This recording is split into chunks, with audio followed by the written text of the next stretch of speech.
საქმიანი საღამო სპონსორია კორა კონსალტინგი.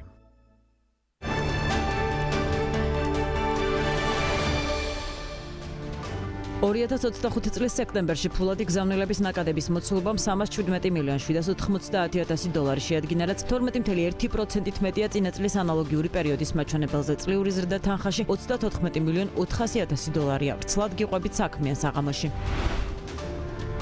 რაჭაში რთველი სრულდება 15 ოქტომბრის მდგომარეობით. ამბროლაურის მუნიციპალიტეტში 2200 ტონო ყურძენია გადამუშავებული, მოსავალი 1200-მა მევენახემ დააბინავა. რთველის პროცესში კი 50-მდე ღვინის საწარმოა ჩართული. ინფორმაციას ღვინის ეროვნული სააგენტო ავრცელებს.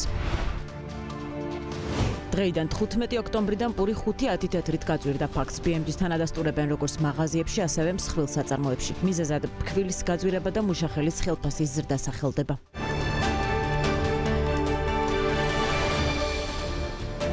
საღამოშვიდობის საქმიანი საღამო სტუდიიდან მოგესალმებით, საიდანაც ყველაზე მნიშვნელოვან და აქტუალურ თემებზე გიყვებით. ჩვენი ამ გადაცემის ავტორები გიორგი თოლორდავა და ბეკა ბაციკაძე. დავიწყოთ.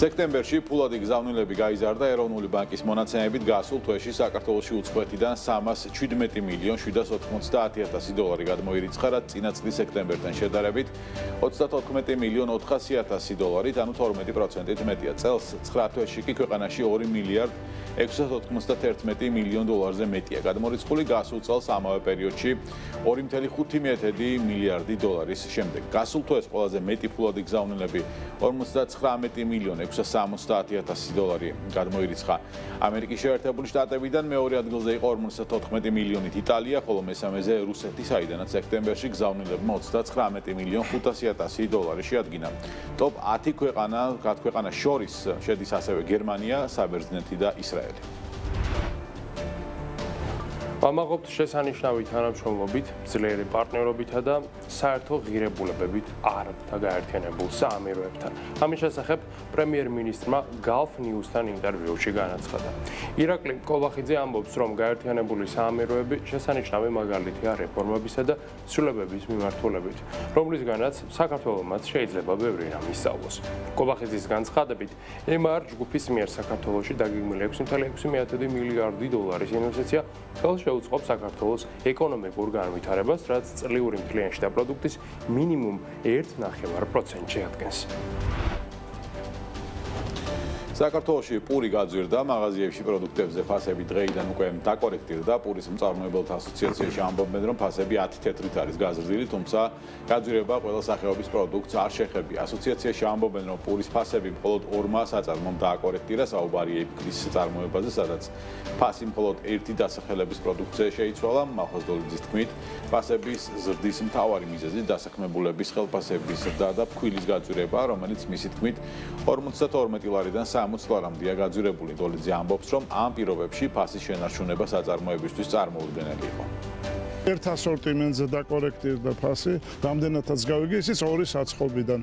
ეს იფქლებია, რომლებმაც დააკორექტირეს ფასი. ეხლა ლაპარაკი 10 თეთრზე, ამ 10 თეთრიდან ესე იგი წარმოებას დაახლოებით ალბათ 7 თეთრამდე ესე იგი რჩება. ფქვილზე ფასების ძალიან ისეთი მზარდი ფასებია, ესე იგი თუ შარშანდელ პერიოდს შევადარებთ, შარშან საშუალო ფასი 52 ლარი იყო ერთ ტომარაზე. დღეს 60 ლარია დაახლოებით და ნუ გარდა ამისა, მუშახელის ხელფასი, გარდა ამისა, მთელი ისეთი პირობებია, რომელიც წარმოებას ასე ვთქვათ, აძლევდა იმის პირობას, რომ უნდა ეს ფასი შეეცვალათ. ეროვნული ბანკის ფინანსური სტაბილურობის დეპარტამენტის ხელმძღვანელის დავით უტიაშვილის განცხადებით, დეველოპერული სექტორის წარმომადგენლებთან კომუნიკაცია მუდმივ რეჟიმში მიმდინარეობს, თუმცა ამ ეტაპზე იპოთეკური სესხების გამარტივების მხრივ ხელშესახები ცვლილებები არ იგეგმება. უტიაშვილის თქმით, სესხების ზრდა წლიურად 20-25%-ს აღწევს, რაც საკმაოდ მაღალი მაჩვენებელია და სექტორის უმეტესობის ზრდის ტემპს აღემატება. შესაბამისად, ეროვნული ბანკი განსაკუთრებული ჩარევის საჭიროებას ამ ეტაპზე ვერ ხედავს. ცნობისთვის, ეროვნულ ბანკთან კომუნიკაციაზე BMG-სთან გასულ კვირას თეთრი კვადრატის მმართველმა პარტნიორმა ირაკლი ბურდილაძემაც ისაუბრა. ამ წუთას სიტუაცია გვაქვს ესეთი, რომ ბანკები აქტიურად გასცემენ სესხებს, თუმცა რაღაც შემთხვევაში თვლიან, რომ ეს არის რისკიანი, არა რეგულაცია კი არ ზღუდავს იმ კომპანიას, რომ იყოს სესხი, არამედ კომერციული ბანკის რისკის აპეტიტი და თუ შევხედავთ მათ დაკრედიტებაში დეველოპმენტის წილს, ეს დაახლოებით იყო 3.5% 2 წლის წინ და დღეს არის დაახლოებით 6.5% და შიდა ლიმიტები აქვს ალკოჰოლურ ბანკებს დადგენილი 7-8%-ის პარგლებში, რომელზე მეტიც დეველოპმენტი არის ციკლური სექტორი და ბანკს არ უნდა რომ პორტფელის ძალიან დიდი ნაწილი იყოს ამას დამოკიდებული. ეს ჯანსაღი პრაქტიკაა და ეს არის შიდა ლიმიტები, ან რეგულაცია არ ზღუდავს ბანკს, თუმცა მიგვაჩნია, რომ ბანკი რასაც თვითონ აკეთებს მისი რისკ მენეჯმენტის კუთხით არის ჯანსაღი. ამიტომ ისევ და ისევ ბევრი კომპანია დეველოპმენტის ბაზარზე ვიღაცას აძლევენ სესხებს, როგორც ეს შედარებით ალბათ არის უფრო მსხვილი და გამოცდილი დეველოპერი, თუმცა სხვებს შეიძლება კონდეთ ეს გამოწვევა და ეს არის ბაზრის ჯანსაღი პროცესი, ამას არ ზღუდავს ეროვნული ბანკის ან ზღუდავს ან ახალისებს ცენტრალური ბანკის რეგულაცია. დავით უტიაშვილის განცხადებით, კომერციულ ბანკებს სების რეგულაციები დეველოპერული კომპანიების დაკრედიტებას არ უზღუდავს, თუმცა ბანკებს შიდა ლიმიტები აქვს დაწესებული. მისი განცხადებით, ბანკები სექტორზე სესხებს აქტიურად გასცემენ, თუმცა რისკიანობიდან გამომდინარე შესაძლოა კომპანიების ნაწილს ამ ხრივ გამოწვევები ჰქონდეთ. უტიაშვილის თქმით, თუკი 2 წლის წინ საბანკო სექტორის მთლიან პორტფელში დეველოპერულ სექტორს 3.5%-იანი წილი ჰქონდა, ახლა ეს მაჩვენებელი 6.5%-ია გაზრდილი. დისკუსია სულ არის, ალკეულ ინიციატივები შეიძლება იყოს განხილული, თუმცა ამ წუთას რაიმე ისეთი მსხვილი, რაც ამ ბაზარზე მატერიალურად არ იმას შეცვლი და ჩვენ ამას ვერ ხედავთ, იმიტომ რეგულაციები იქ არ არის გამოწვევა სესხების და როგორც ვთქვით, არის დაახლოებით 20-25%-ის პარგლებში წლიური, რაც არის საკმაოდ მაღალი და სექტორის უმეტესობას უსწრებს. ამიტომ აქ ისეთ პრობლემას ვერ ხედავთ, რომელიც გადაჭრას ეროვნულ ბანკს შეუძლია. თუმცა ცხადია მცირე შეზღუდვები, რაც შესაძლოა აღმოაჩინოთ ამ დისკუსიისთვის, ეროვნულ ბანკის ცხადია მზადაა, რომ მაქსიმალურად ხელი შეუწყოს სეგმენტს, იმიტომ რომ დეველოპმენტის სექტორი არის ჩვენი ეკონომიკის საკმაოდ წვრილი დამსაქმებელი და ცხადია არავის ინტერესში არ არის, რომ რაიმე ბარიერები შეუქმნათ ამას. უზბეკეთის საქართველოსთან ეკონომიკური ურთიერთობის გაღრმავებით დაინტერესებულია. მათ შორის ქვეყანას დიდი ინტერესი აქვს საქართველოში სატრანსპორტო და ინფრასტრუქტურის სექტორებში. ამის შესახებ უზბეკეთში საქართველოს ელჩი BMG-სთან ინტერვიუში აღნიშნავს. მისი თქმით, უზბეკური მხარის გათვლები საქართველოს უზბეკეთს შორის სავაჭრო ბრუნვის გაზრდა $1 მილიარდამდეა შესაძლებელი. ელჩი აცხადებს, რომ ქვეყნებს შორის მზარდი სავაჭრო ეკონომიკური ურთიერთობების გათვალისწინებით უახლოეს თვეებში საქართველოში უზბეკეთის საელჩოს გახსნა დაგეგმილი. უზბეკეთის მხარე დიდ დაინტერესებას გამოხატავს საქართველოში როგორც ტრანსპორტის, ლოჯისტიკის და საზღვაო ინფრასტრუქტურის მიმართულებით, ასევე გამოცდილებას, რომელიც თავისუფალი ეკონომიკური ზონების მუშაობის სპეციფიკიდან გამომდინარე, ასევე IT ტექნოლოგიების და სხვადასხვა მიმართულებები, რომელიც ორხრივ ურთიერთობაში პრაქტიკულად მნიშვნელოვანი სეგმენტი უჭირავს. მოქალაქეები, რომლის დინამიკა ძალიან დიდია უზბეკეთში, უზბეკეთის საქართველოში, პრაქტიკულად ესენი ჩვენ მოგმართავენ. ამიტომ მნიშვნელოვანია, რომ ამ ეტაპზე უკვე რა თვითონ უზბეკები იღებენ უკვე მიღებული აქვს გადაწყვეტილება, რომ საქართველოში გაიხსნას საელჩო. მე მაქვს ამის მოლოდინი უახლოეს პერიოდში. შეიძლება ეს წლის ბოლოს, შეიძლება ეს წლის დასაწყისში, ახალი წლის დასაწყისში.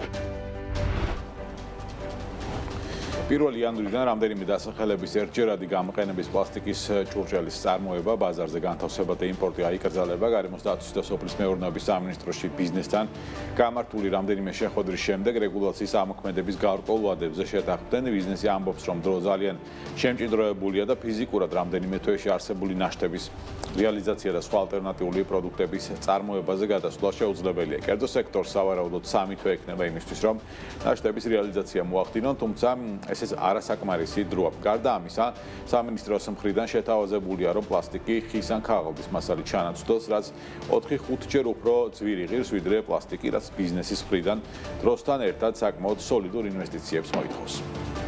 გარემოსდაცვის სოფლის მეურნეობის სამინისტრო აქტიურად მუშაობს იმისთვის, რომ ჩვენ ავკრძალოთ ის პლასტიკის კონკრეტული პროდუქცია, რომელსაც ყოველდღიურად ვიყენებთ სურსათის და კვების დროს და რა თქმა უნდა, ამ მიმართულებით ძალიან მნიშვნელოვანი სამუშაო გავწიეთ. ჩვენ მქონდა დღეს ბიზნეს სექტორის წარმომადგენლებთან შეხვედრა, ძალიან კონსტრუქციული შეხვედრა, რომელმაც საშუალება მოგცვა, რომ ჩვენ ფაქტობრივად შევთანხმებულიყავით იმ ძირეულ საკითხებზე, რომელიც შეეხება მომდევნო წლიდან გარკვეული ტიპის პლასტიკის პროდუქციის ბაზარზე განთავსების, იმპორტის აკრძალვას და ასევე გამოყენების აკრძალვას. მინიმუმ 6 და 9 თვე ჭირდება, რომ არსებული ნაშთი გაიწოვოს.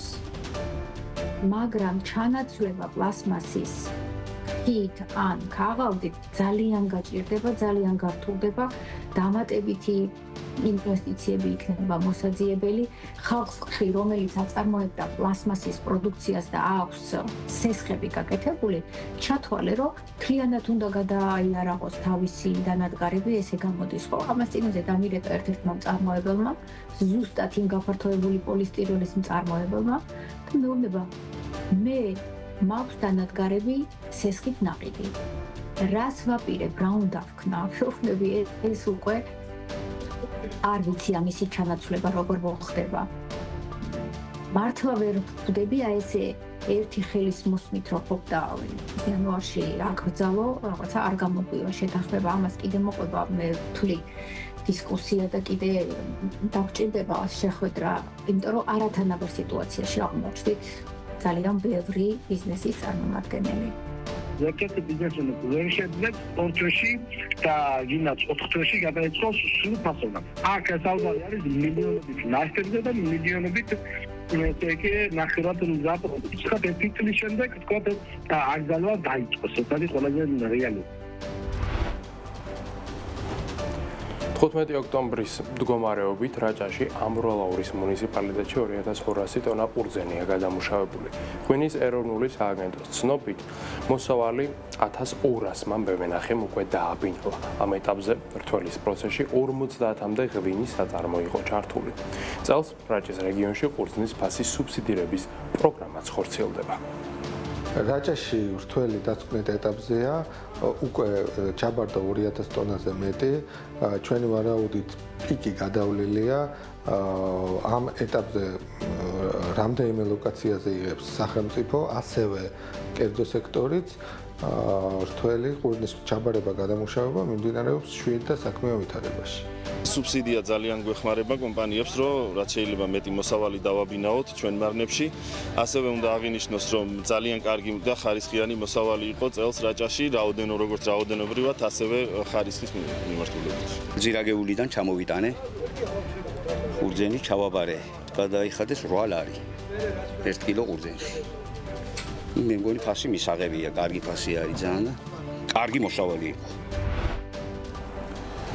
შერატონ მეტეხი პალასმა რეგიონის ყველაზე მასშტაბურ iGaming და ტექნოლოგიურ ფორუმს SPC Summit თბილისი 2025-ს უმასპინძლა. ღონისძიება, რომელიც ბრიტანული SPC-ის და ქართული SMH Global-ის ერთობლივი პროექტია, წელს მესამედ იმართება და 2000-ზე მეტ სტუმარს, 20-ზე მეტი კომპანიის საგამოფენო სივრცესა და 10-ობით ბიზნეს შეხვედრას აერთიანებს. ფორუმი დღეს 15 ოქტომბერს ოფიციალურად გაიხსნა და 2 დღის განმავლობაში თბილისი, ევრაზიის, ევროპისა და ამერიკის წამყვანი კომპანიების დელეგატებს უმასპინძლებს. ღონისძიება ფეხბურთის ლეგენდამ ალესანდრო ნესტამ გახსნა. მსოფლიოს ჩემპიონმა სტუმრებს სპორტზე და ლიდერობაზე ესაუბრა. ღონისძიება ჩვენი რეპორტიორი ნინი გიგიშვილიც ესწრებოდა და უფრო მეტი დეტალი ვნახოთ მის სიუჟეტში.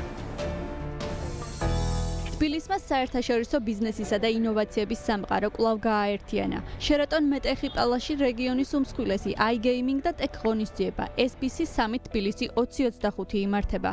ფორუმი, რომელიც ბრიტანული ორგანიზაციის SBC-სა და ქართული SMH Global-ის ერთობლივი პროექტია, წელს მესამედ ტარდება და უკვე 2000-ზე მეტ სტუმარს, 20-ზე მეტი კომპანიის საგამოფენო სივრცესა და 10-ობით ბიზნეს შეხვედრას აერთიანებს. ორდღიანი სამიტი 15 ოქტომბერს დაიწყო. 2 დღის განმავლობაში თბილისი ევრაზიის, ევროპის და ამერიკის წამყვანი კომპანიების დელეგატებს მასპინძლობს. ორგანიზატორების განცხადებით, წლევანდელი ფორუმი გასულ წელთან შედარებით 50%-იან ზრდას აჩვენებს, რაც საერთაშორისო ინტერესსა და რეგიონის მნიშვნელობას კიდევ უფრო თვალსაჩინოს ხდის.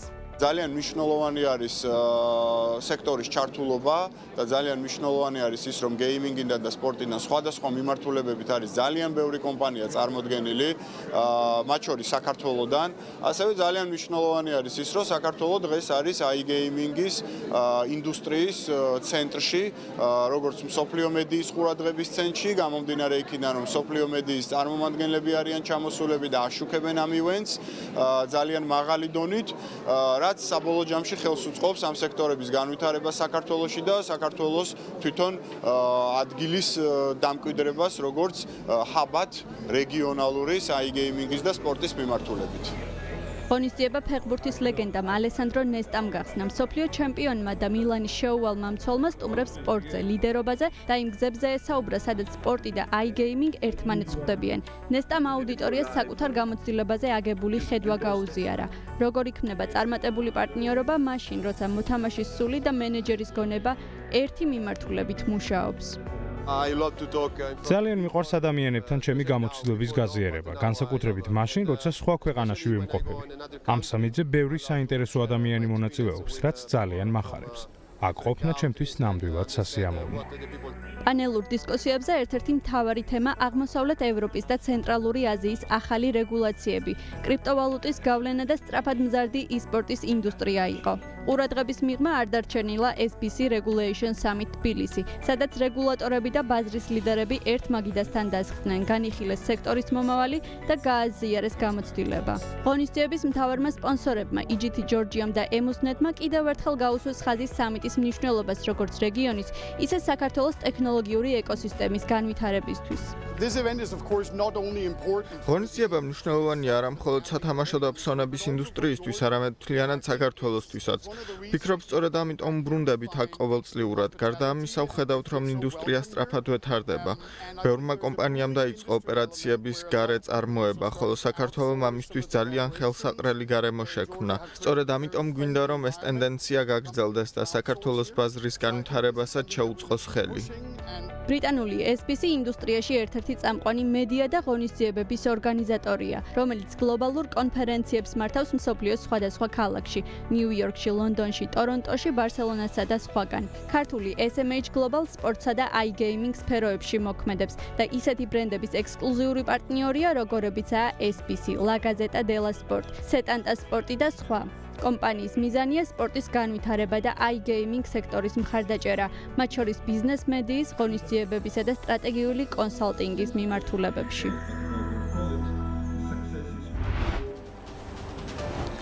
საქმეის აღამოს დასრულების შემდეგ თელორა გელანტიას წერტილი უნდა ვნახოთ, იქამდე ვნახოთ გადაცემის ანონსი. ადვოკატის პროფესია საფრთხეშია. დავით ჯანდიერი გამოკითხვაზე დაიბარეს იმ საქმეზე, რომელზეც იგი მონაწილეობს როგორც ადვოკატი. ამასაც მოგვასწრო ივანიშვილის რეჟიმმა. ზაზა ხატიაშვილი. რომელი კანონები და როგორ იცავენ საქართველოში ადვოკატის პროფესიას და რატომ აშემაშფოთებელი პრეცედენტი ადვოკატის დაკითხვაზე დაბარება. დღეს 21 საათსა და 30 წუთზე BMG TV-ზე საქართველოს ადვოკატთა ასოციაციის ყოფილი თავმჯდომარე ზაზა ხატიაშვილი წერტილში თელარა გელანტიასთან ერთად. საქმეს აღამოს ვაგრძელებთ საფონდო ბირჟებზე საუბრით, უნდა დავიწყოთ რა თქმა უნდა ამერიკაში არსებული ვითარების მიმოხილვით, რომელიც ისევ და ისევ არის პოზიტიური, მოკლედ ბოლო 3 დღიანი ვოლატილობის შემდეგ ამერიკული საფონდო ბირჟა დაუბრუნდა ტრადიციულ აღმასვლის დინამიკას. უფრო კონკრეტულად ამ ეტაპზე S&P 500 ინდექსის შეფასება 0.36% არის გაზრდილი, Dow Jones-თან პლუს 0.13 გვაქვს, Nasdaq-თან კი პლუს 0.71, საერთო ჯამში ინვესტორების განწყობა არის საკმაოდ დადებითი. აქვე კომპანიებზეც შეგვიძლია ვისაუბროთ. დღევანდელ სავაჭრო სესიაზე ყურადღების ცენტრში არის Broadcom-ი, რომელსაც ლამის 2.5%-იანი ზრდა აქვს, ასევე TSMC, რომელიც აგრეთვე 2.5%-ზე მეც აფიქსირებს მატებას, ასევე საკმაოდ კარგი შედეგი აქვს Meta-სა და Google-საც 1%-იანი ზრდით. საერთო ჯამში ინვესტორების განწყობა, როგორც ხედავთ, არის საკმაოდ დადებითი. სხვათა შორის Apple-ს ჰქონდა დღეს სიახლე, მან წარადგინა M5 თაობის კომპიუტერული პროცესორი, ასევე ახალი MacBook Pro, ასევე განახლებული Vision Pro, რომელიც M5 პროცესორით იქნება აღჭურვილი, მაგრამ აი ამ სიახლეების ფონზე მისი აქციების შეფასება სულ რაღაც 0.5%-ით გაიზარდა, რადგანაც ეს სიახლეები არ აღმოჩნდა ისეთი ინოვაციური და რევოლუციური, როგორც ამას ინვესტორები მოელოდნენ. შესაბამისად, კომპანიის აქციები არ ჩაუცვლელია, რადგანაც ინვესტორებს არ გონიათ, რომ ამ პროდუქტების ბაზარზე წარმოჩენით Apple-ის გაყიდვები მომდევნო კვარტალის განმავლობაში არსებითად შეიცვლება. მოკლედ უნდა ველოდოთ ისევ და ისევ მომავალ წელს, როდესაც წესით Apple დიდ განახლებებს გამოაჩენს. მანამდე აზიაში გადავინახოთ, შანხაისთან გვაქვს მატება, როგორც ხედავთ, +1.21% გვაქვს აქ მატება, ნიკეისთან კი +1.76% აზიაში ინვესტორების განწყობა არის საკმაოდ დადებითი, რადგანაც გარკვეულწილად უკვე გაქარწყლებული არის იმის რისკი, რომ ამერიკა და ჩინეთი ერთმანეთს დამატებით 100%-იან სატარიფო გადასახადებს დაუწესებენ. აქვე ნავთობზეც ვისაუბროთ, ის გაიაფებულია. ერთ კვირაში ვარდნა უკვე 6.5%-ია, ბრენდის ფასი $62-ია, WTI კი $58.5 ივაჭრება.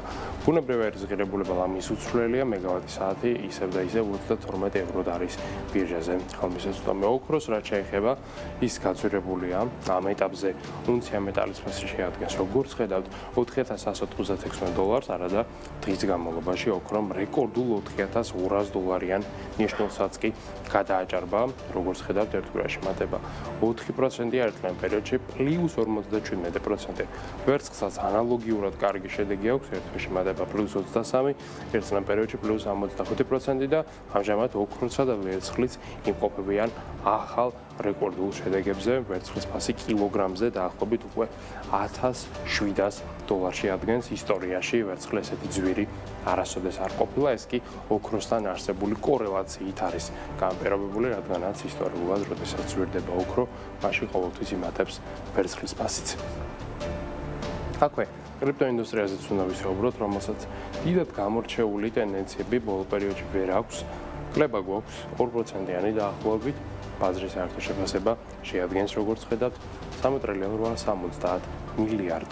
ბიტკოინის ფასი ამ ეტაპზე არის, როგორც ხედავთ, დაახლოებით $110,000, ეთერიუმი კი 4,000-იან ნიშნულსაც კი ჩამოწდა, კლება გვაქვს 9-დან 10.5%-ის ფარგლებში. კაპიტალიზაცია ამ ეტაპზე ეთერიუმის არის $480 მილიარდი, ბიტკოინის კი $2.209 მილიარდი. რაც შეეხება ლონდონის საფონდო ბირჟას და იქ განთავსებულ ქართულ კომპანიებს, ვარდნა აქ ისევ გრძელდება. დღევანდელ სავაჭრო სესიაზეც შემცირდა საქართველოს ბანკის აქციების შეფასება და ამ ეტაპზე გვაქვს -1.72%. TBC-სთან პირიქით ვითარება არის გამოსწორებული, დღეს ლამის 3%-იანი მატება ვიხილეთ, თუმცა თუ კი შედარებით გრძელვადი ამ პერსპექტივას დააკვირდებით, ნახავთ, რომ TBC-ს დიდად სახარბიელო და გამორჩეულად საქმე ნამდვილად არ აქვს, ვინაიდან მისი აქციების შეფასება დაბრუნებული არის უკვე ფაქტობრივად მიმდინარე წლის აპრილის მონაცემებთან. მთელი ამ პერიოდის პროგრესი ფაქტობრივად არის გამქრალი. ეს კი TBC-სა თუ საქართველოს ბანკის ინვესტორებისათვის, რა თქმა უნდა, არასასიამოვნო სიახლეს წარმოადგენს. აქვე ჩვენს ეროვნულ ვალუტაზეც უნდა ვისაუბროთ, რომლის გაზრდა კურსით დღევანდელ სავაჭრო სესიაზე დოლართან მიმართებით შეადგენს 2.71. ევროს გაზრდა კურსი ამ ეტაპზე გვაქვს 3.15, ხოლო სტერლინგის კურსი არის 3.62. და ბოლოს უნდა ვისაუბროთ ფორსაიტზე და მის მიერ შემოთავაზებულ ფორსაიტის ლარის ფონდზე. ეს არის ძალიან საინტერესო შესაძლებლობა, რომლის გამოყენების შემთხვევაშიც თქვენ შეგიძლიათ ფონდში განათავსოთ თანხა, ამით მიიღოთ პერიოდული ფინანსური სარგებელი და რაც თავარია, გრძელვადიანად შექმნათ დოლარი, თანაც სტაბილურად. სარგებლის მოცულობა წლიური საშუალო სტანდარტულად შეადგენს როგორც ხედავთ დაახლოებით 9%, ხოლო ანგარიზე 50,000 ლარზე მეტის კონის შემთხვევაში სარგებლის მოცულობა აჭარბებს 10%. ეს არის წლიური ამონაგები, რომელიც თქვენ გერიცხებათ ყოველდღიურ ფორმატში, ხოლო Foresight Investment Group არის საქართველოს ეროვნული ბანკის მიერ რეგულირებული და ლიცენზირებული კომპანია. მოგლეთ. Აი ეს ვითარება გვაქვს ჩვენ წუთებში გლობალური საფონდო ბირჟებზე, საქმე საღამოს ჩვენ სხვა მნიშვნელოვანი საკითხებით ვაქცევებთ.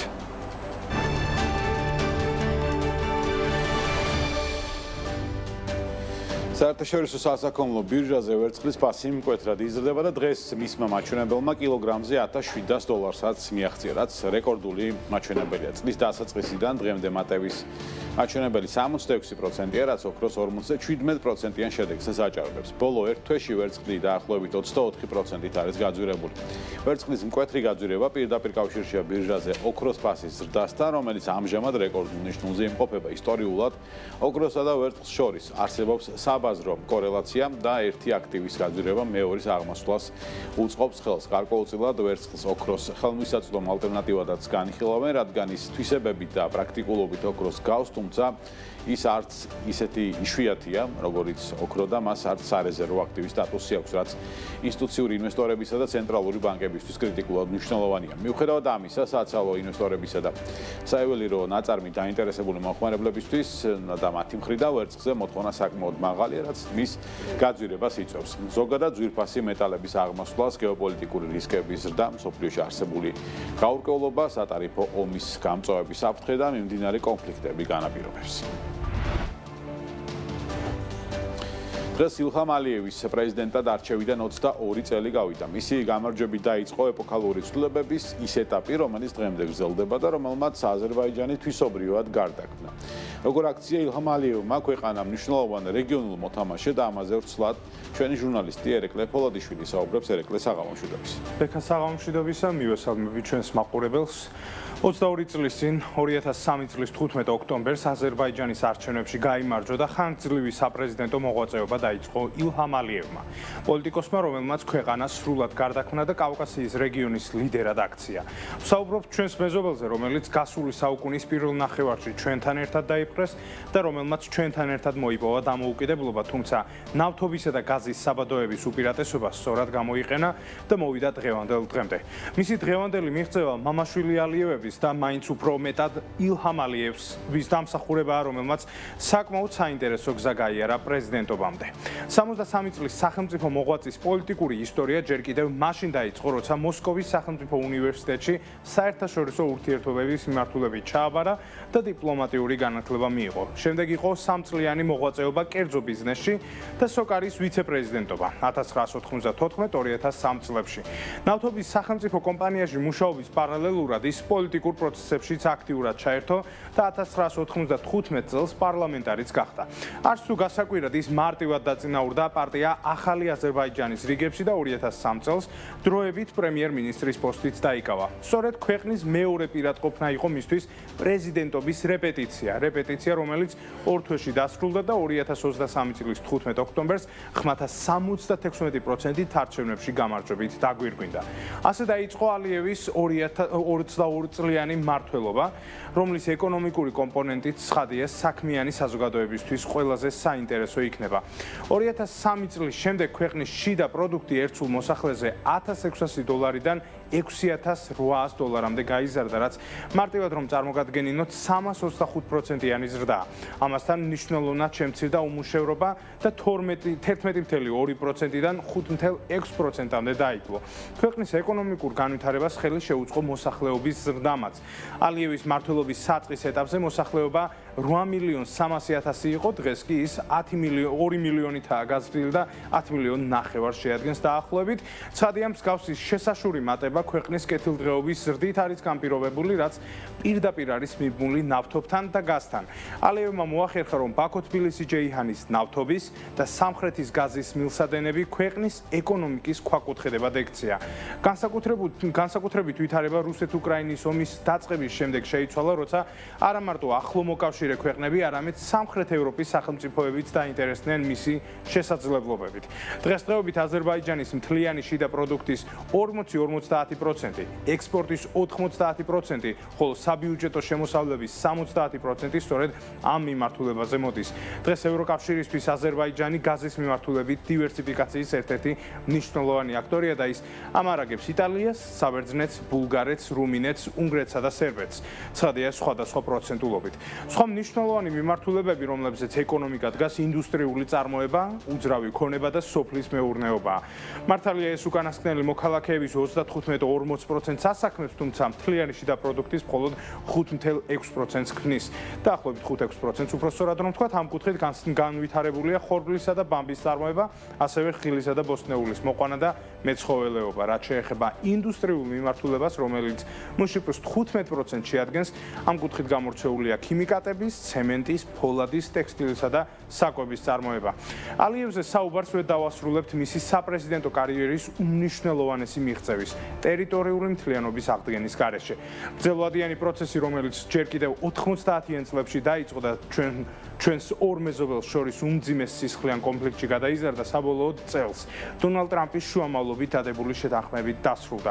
იქამდე კი იყო 2020 და 2023 წლების ომები, რომლებშიც აზერბაიჯანის სამხედრო უპირატესობა ყველაზე ნათლად გამოჩნდა.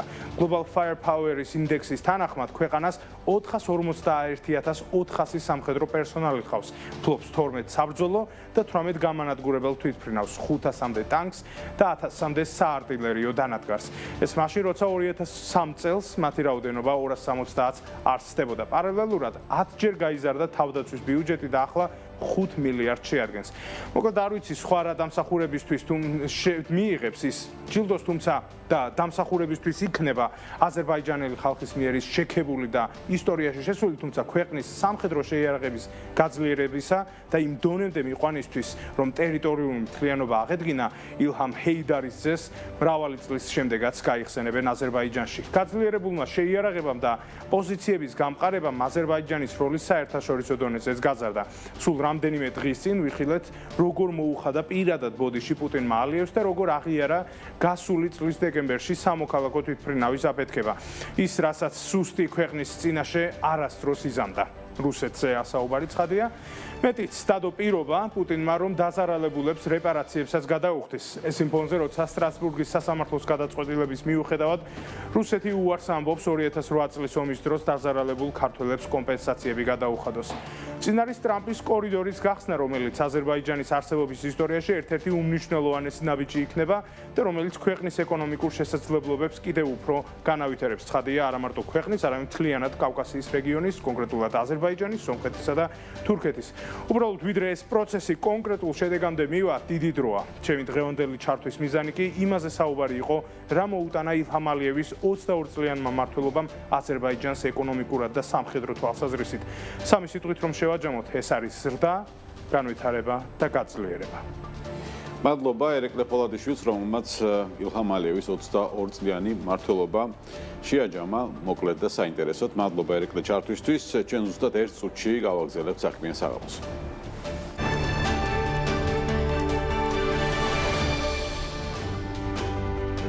ერთპარტიულმა პარლამენტმა პირველი მოსმენით ათეულობით საკანონმდებლო ცვლილება მიიღო. მათ შორის დღევანდელ პლენარულ სხდომაზე მიიღო კანონპროექტი, რომლითაც მთელი რიგი შეზღუდვები და უწესდებათ იმ პარტიების წარმომადგენლებს, რომლებსაც საკონსტიტუციო სასამართლო გააუქმებს. დღესვე პირველივე მოსმენით მიიღეს ადმინისტრაციულ სამართალდარღვევათა და სისხლის სამართლის კოდექსებში ცვლილებები, რაც აქციებთან დაკავშირებით კანონმდებლობის გამკაცრებას გულისხმობს.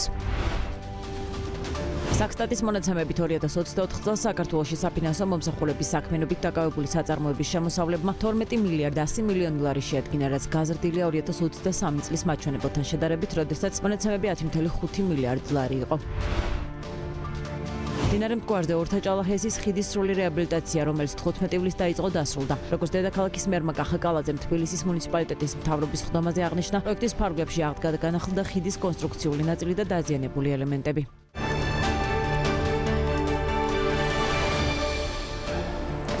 დროა ვისაუბროთ იმაზე, თუ რა ხდება მსოფლიოში და ამ მიმართულებით ყურადღების ცენტრში არის დონალდ ტრამპი, რომელიც საინტერესო განცხადებებს ავრცელებს. შეგვიძლია ვთქვათ, რომ გასული 24 საათი მისთვის განსაკუთრებით დატვირთული იყო. ძალიან ბევრი საინტერესო განცხადება გაავრცელა მან, ზოგი მუხარის შემცველი, ზოგი თავის შესაქმებარი, ზოგიც ცოტა დაუჯერებელი, მაგალითად ინვესტიციების მოზიდვასთან დაკავშირებით და ერთი საინტერესო განცხადება იყო დაკავშირებული ბრიქსთან. ბრიქსი ეს არის მოგხსენებათ ეკონომიკურ-პოლიტიკური გაერთიანება, სადაც არიან ბრაზილია, რუსეთი, ირანი, ჩინეთი, ინდოეთი და ძალიან ბევრი მსგავსი იდეოლოგიის მქონე სახელმწიფო და ყველაზე მნიშვნელოვანი ის არის, რომ ბრიქსი შედარებით ახალი მოთამაშეა ბაზარზე.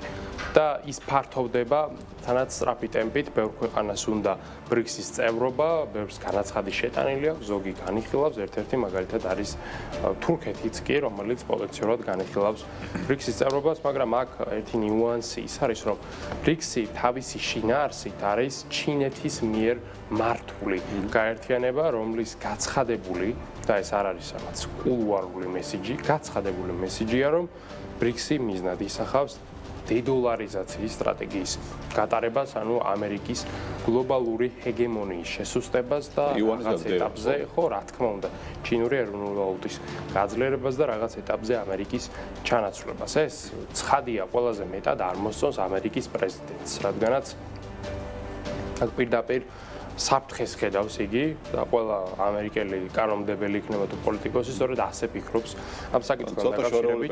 ხო, ცოტა არა, ძალიან შორეული პერსპექტივა, აი დოლარს ქვეყნები აღარ გამოიყენებენ, იმიტომ რომ ბრიქსი არსებობს, ეს რაღაც ისეთი იდეა, რომ მისი ხორცს შესხმა საკმაოდ რთული იქნება.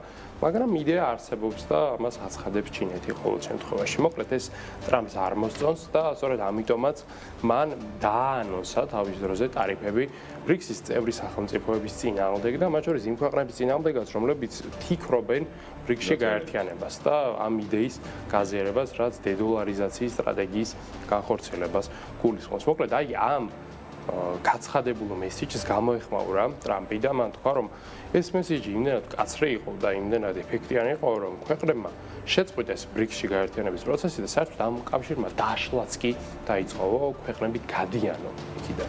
ნუ ოფიციალური განაცხადი ესეთი ბრიქსი ვინმეს დაეტოვებინოს ჯერ არ გვინახავს, მაგრამ შეიძლება ტრამპს რაღაც ინფორმაცია ჰქონდეს კულუარულ დონეზე, რომ შეიძლება ზოგიერთ სახელმწიფოს აღარ სურდეს იქ. შეიძლება არც ჰქონდეს, მაგრამ დივერსიული იყოს ეს კი და მესიჯი იყოს ამ ქვეყნებისთვის, რომ შეწყვიტეთ ჭყალებში დივერსია. შეწყვიტეთ იქ ამ იდეოლოგიის გავრცელება და მინიმუმ პროცესის, ასე ვთქვათ, შეფერხებაზე იფიქრეთ, თუ კი იქ გაერთიანება გაქვთ დაგეგმილი. აი ესეთი განცხადება გაავრცელა მან, ნუ ბრიქსის დაშლის პერსპექტივა ჯერჯერობით არ ჩანს, მაგრამ არც ის ჩანს, რომ რომელიმე სახელმწიფო დიდად თავს იკლავდეს იქ გაწევრიანებაზე, ამასაც ვერ ვხედავთ. რადგან ეს ბრიქსია, ეს არ არის ევროკავშირი, რომლისთვისაც სახელმწიფოები იღწვიან მრავალი წლის განმავლობაში, როგორც წესი, ბრიქსში შეგაგანაცხადი და რა ვიცი, ერთ-ერთ საათში შეგეყარე. თუ კი მინიმალურ მოთხოვნებს აკმაყოფილებ და ეს მოთხოვნებიც დიდად რთული და საკმაყოფილებელი, როგორც წესი, გამოვიდა. მარტივია მოხვედრა, რამდენიმე უნივერსიტეტის არ იყოს ძველ დროს თუნდაც საქართველოში. მოკეთ ტრამპი არის ფორმაში და ამას ადასტურებს ისიც, რომ ადმინისტრაციამ პრეზიდენტის თავად ტრამპმა გავრცელა განცხადება, რომ მისი გაპრეზიდენტებიდან დღემდე 18 ტრილიონი დოლარის ინვესტიციების მოზიდვა მოახერხა თავად მან ამერიკის შეერთებულ შტატებმა და მისმა ადმინისტრაციამ. ეს განცხადება ტრამპმა გააკეთა და თქვა ასევე, რომ 17 ტრილიონის ინვესტიციები უკვე შეთანხმებულია და თუმცა ეს 18 ტრილიონამდე გაიზრდება დღე-დღეზეო, თქვა ტრამპმა და ეს რა თქმა უნდა რეკორდული მაჩვენებელია ისტორიაში, თუ ეს 18 ტრილიონი არის რეალური, თუმცა თუ არსებობს ეს ფული. მეორეს მხრივ არის დადასტურებული, ასე ვთქვათ, მონაცემები, რომელსაც ასევე თეთრი სახლის ადმინისტრაცია ოფიციალურად ავრცელებს, ეს არის 8.8 ტრილიონი, რომელიც ტრამპის გაპრეზიდენტებიდან დღემდე ამერიკის შეერთებულ შტატებმა მოიზიდა ინვესტიციები, თუმცა დანარჩენი, ასე ვთქვათ, ტრილიონების საიდან 9 ტრილიონი სად არის? 9 ტრილიონი, ნუ არ ხურდათ ახლა 9 ტრილიონი. სად არის? შეიძლება იცის დონალდ ტრამპმა ყოველ შემთხვევაში, ისევე როგორც კულუარულად აქვს ინფორმაცია, რომ ბრიქსი BRICS-ის დაშლის პროცესი მიმდინარეობს. ყოველ შემთხვევაში ტრამპს უყვარს ხოლმე შეიძლება ასე ვთქვათ რაღაცების გადაჭარბებით კარგის თქმა და გადაჭარბებით ასე ვთქვათ რაღაცების შეფასება, მით უმეტეს თუ ეს საქმე ეხება მის გაკეთებულ საქმეებს. თუმცა 8.8 ტრილიონის არ არის ურიგო შედეგი გიორგი ალბათ დავეთანხმები კაპრეზიდენტებიდან. უშუალოდ ამ დადასტურებული 8.8 ტრილიონიდან განაწილებაც რომ ნახოთ საინტერესოა 1.14 ტრილიონი ეს არის არაბთა გაერთიანებული საამიროები, 1.2 ტრილიონი კატარიდან მოიზიდა ამერიკის შეერთებულმა შტატებმა, თითო ტრილიონი იაპონია და ადგილობრივი კომპანიები. 600 მილიარდის ინვესტიცია არის საუდის არაბეთიდან, 600 მილიარდი ასევე არის ევროკავშირისგან, 500 მილიარდი ინდოეთიდან, 450 მილიარდი სამხრეთ კორეიდან და შემდეგ არის სხვა დასახელებით ქვეყნები, რომელიც რამდენიმე ასეულ მილიარდად შეიძლება აღწევდეს და უბრალოდ ახლა ამ სიაში არ იყოს ეს ქვეყნები მოხვედრილი. ანუ რეალურად რომ შევაჯამოთ ტარიფების ასე ვთქვათ ომი, განცხადებები, რომელიც ტრამპმა წამოიწყო მისი გაპრეზიდენტების ცოტა ადრეს პრინციპში ვადის დაწყებიდან ადრეს და შემდეგაც რეალურად ამან გამოიღო შედეგი. ქვეყნები, რომელსაც აქვს თუნდაც ევროკავშირი, თუნდაც ინდოეთი, თუნდაც სამხრეთ კორეა, რომელსაც აქვს ხედავთ, რეალურად იყვნენ გარკვეული საფრთხის წინაშე, ტრამპი მათ ესაუბრობდა და შედეგები, რომელიც მას აქვს, ნამდვილად აამაყვა 18 ტრილიონი არ არის, მაგრამ 9 ტრილიონს არაფერი უყურე. კი, ნამდვილად ეს რიცხვი შეიძლება გამარტებაც გააკეთათ ეთმასახმა, რომ შეიძლება ზოგიერთი ფაქტი თლად დამოწმებული და სწორი არ ყოფილიყო, რადგანაც ამის 10 ტრილიონის აცდენა და 10 ტრილიონი რამდენიმე სახელმწიფოს კლინში და პროდუქტი ერთადაა. შესაბამისად, ეს არ არის ხელწამოსაკრავი რიცხვი. აკვე ტრამპის განცხადებების თემატიკა უნდა გავაგზავნოთ, მან შეუტია ჰამას და თქვა, რომ მიუხედავად იმ მშვიდობისა, რაც არის მიღწეული და იმ შეთანხმებისა, რაც გაფორმდა, თუ კი ჰამასი განიარაღების პროცესს არ დაიწყებს დროულად, იარაღს არ დაყრის და რაღაცნაირად არ განეიტრალდება, მაშინ ამერიკა თავად გაანეიტრალებს მას. აი დაახლოებით ასეთი მესიჯი გაავრცელა მან და აქ ძალიან კაფიოდ მიუთითებს ტრამპი იმაზე, რომ ის ზოგადად ჰამასის მშვიდობას დიდად არ ენდობა. რადგანაც შეიძლება დღეს რეგიონში გარკვეულწილად ცეცხლი იყოს შეწყვეტილი, თუმცა თუ კი ტერორისტულ ორგანიზაციებს იარაღი, რაკეტები და ყველაფერი ექნებათ, ახალი ცეცხლის გახსნისგან მათ არაფერი არ აჩერებთ.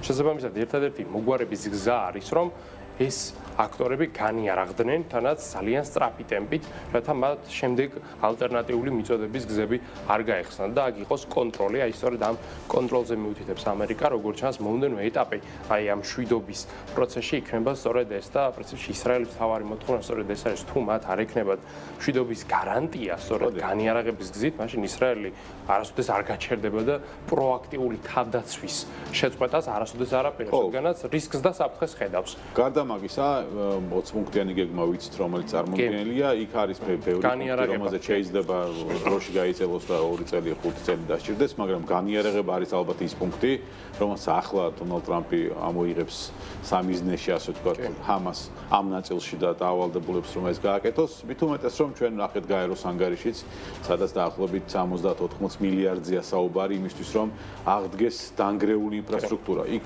არავინ აღდგენას არ დაიწყებს. სანამ თუნდაც განიარაღების პროცესი არ დასრულდება და საფრთხები და რისკები არსებობს და სხვა შემთხვევაში ამ სამშვიდობო შეთანხმებას ფასი არ აქვს იმ გადმოსახედიდან, რომ შეიძლება ის ერთ თვეში ან ორ თვეში შეიძლება ერთ წელიწადშიც დაირღვეს, რაც გამორიცხული რა თქმა უნდა არ არის, როცა ტერორისტულ ორგანიზაციაზე ვსაუბრობთ, ხო?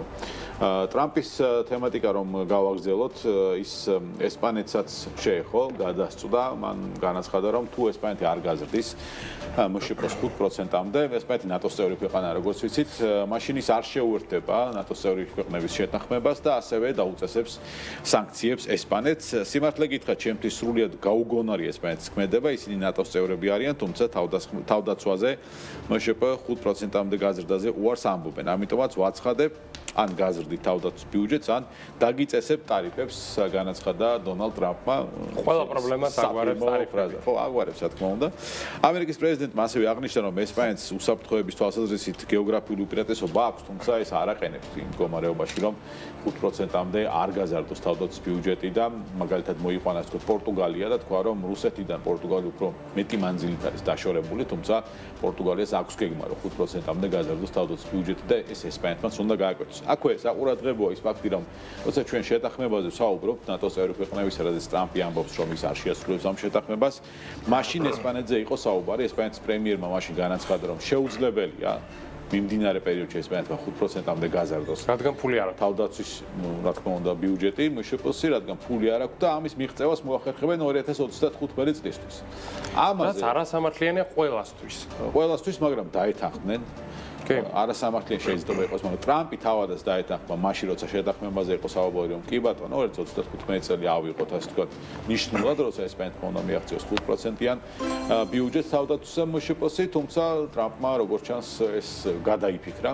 სწორედ აი უსამართლობის გამო პროტესტი წამოვიდა ნატოს წევრი სხვა სახელმწიფოების მხრიდან, რატომ მუშაობდა საგამონაკლისო წესი ესპანეთთან და რატომ მათთან, რადგანაც ჩვენ ვიცით რომ თავდაცვაზე ფულის ხარჯვა დიდად არავის არ უხარია, ეს არ არის ის ხარჯი, რომელიც მოსახლეობისგან ტარს იმსახურებს და არჩევნებს მოგაგებინებს. ხო, რაღაც უნდა მოაკლო. კი, რაღაცას უნდა მოაკლო და ხშირად სოციალურ პროექტებს რაღაც უნდა მოაკლო და განსხვავებით ბევრი ქვეყნისგან, მათ შორის ალბათ ჩვენგანაც, რომ მოაკლებ რაღაცას უნდა აუხსნა ადამიანებს, საზოგადოებას, რატომ აკლებს საწავი და ფული შესაბამისად.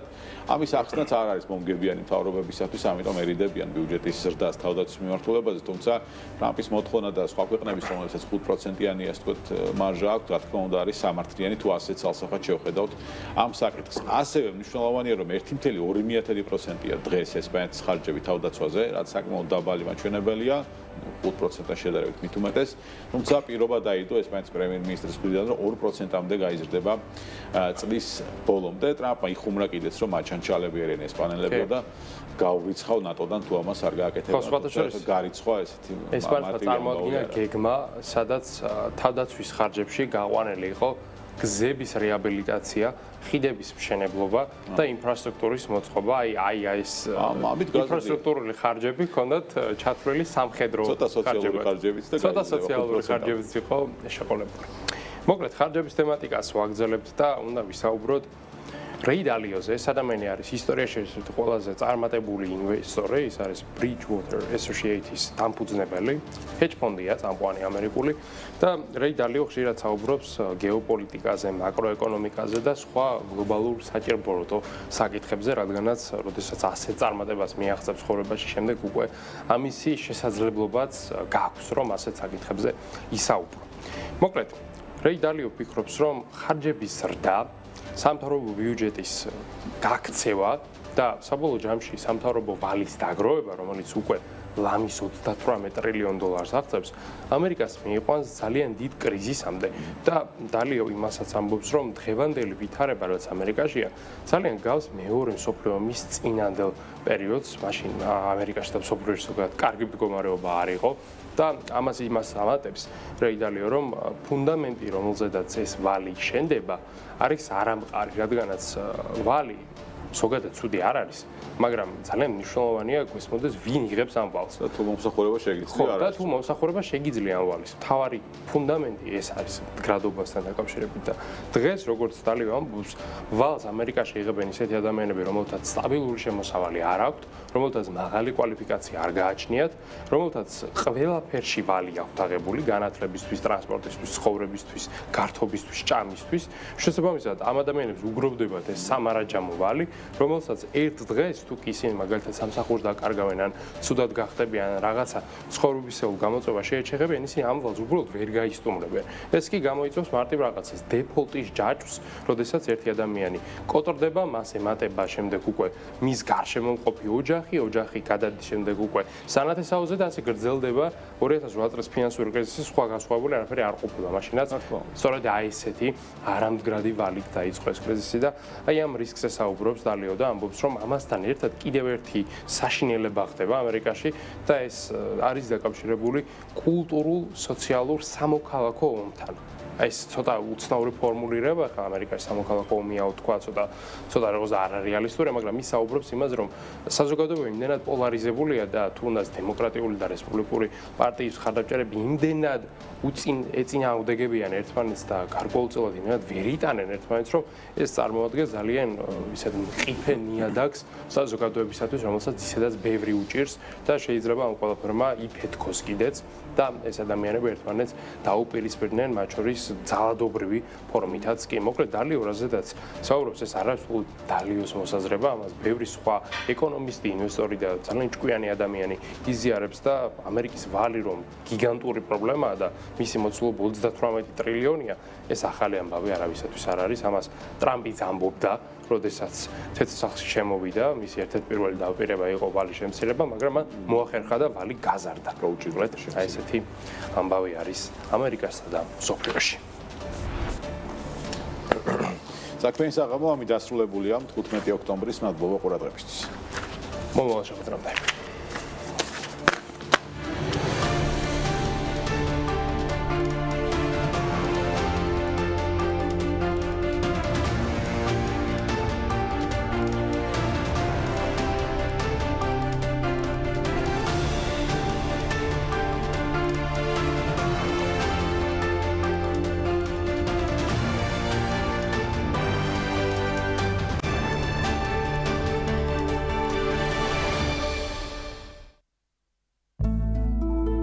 საქმიანი საღამოს სპონსორია კორა კონსალტინგი.